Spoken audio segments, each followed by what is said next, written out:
उत्तराखंड में कमाऊ एक क्षेत्र है नैनीताल वाला, वहां जब आप ऊपर जाएंगे तो वहां तीन स्थान हैं महादेव के, जागेश्वर, बागेश्वर और मुक्तेश्वर। जीवन में कभी अवसर मिले तो उन तीनों स्थानों का दर्शन जरूर करना। और तीनों स्थान पता कैसे हैं? मुक्तेश्वर पहाड़ की चोटी पर है, बागेश्वर समतल में है और जागेश्वर नीचे पाताल में है। और जागेश्वर स्थान जो है ना, यहां पर महामृत्युंजय का जो मंत्र है वो वहीं प्रकट हुआ, जागेश्वर। इसीलिए उनका, वहां के महादेव का नाम है जागनाथ, वहीं से ही महामृत्युंजय प्रकट हुआ। वहां की कथा ऐसी बताते हैं कि जागनाथ उनको इसलिए कहा जाता कि वो नाथ इतने सिद्ध थे, सब लोग ध्यान से सुनना, कि कोई व्यक्ति आके कुछ भी मांग ले सब पूर्ण कर देते थे।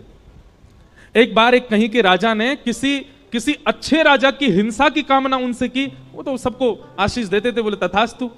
ये बात जब आद्य गुरु शंकराचार्य जी को पता चली तो शंकराचार्य भगवान गए और वहां जाकर के महादेव से प्रार्थना की, बोले कलिकाल आने वाला है नाथ, आप यहां सबकी मनोकामना पूरी कर देंगे, कलयुग में लोग कुछ भी मांग सकते हैं, इसलिए हमारी प्रार्थना है कि आप अंतर्मुखी हो जाओ। तब ठाकुर जी वहां पर शांत हो गए, नहीं तो महादेव से जो मांगो वो मिलता था।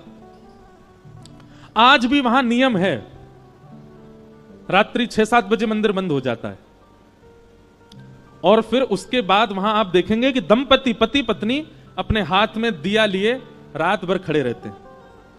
कहीं के भी बहुत सारे दंपति चारों ओर से मंदिर को घेर के ऐसे हाथ में दिया लेके खड़े रहते हैं। और कब तक खड़े रहेंगे? सुबह जब तक मंगला के दर्शन नहीं खुलेंगे तब तक खड़े रहते हैं। क्यों? मंगला होती जैसी वो दीपक महादेव को अर्पित करते हैं तो जिनको संतान नहीं है उनको संतान की प्राप्ति होती, ऐसा वहां कहते हैं।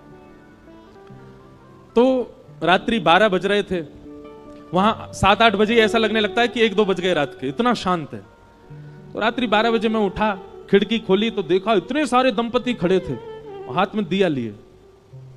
तब मैंने पूछा तो बोले ये सुबह जब मंगला होगी तब दिया रखेंगे और इन सबको संतान की प्राप्ति होगी। तब मन में एक बात आई,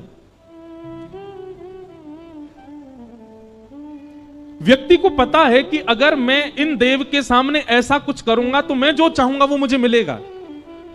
वो व्यक्ति कभी ठाकुर जी को क्यों नहीं मांगता? वो व्यक्ति कभी अच्छे विचार क्यों नहीं मांगता?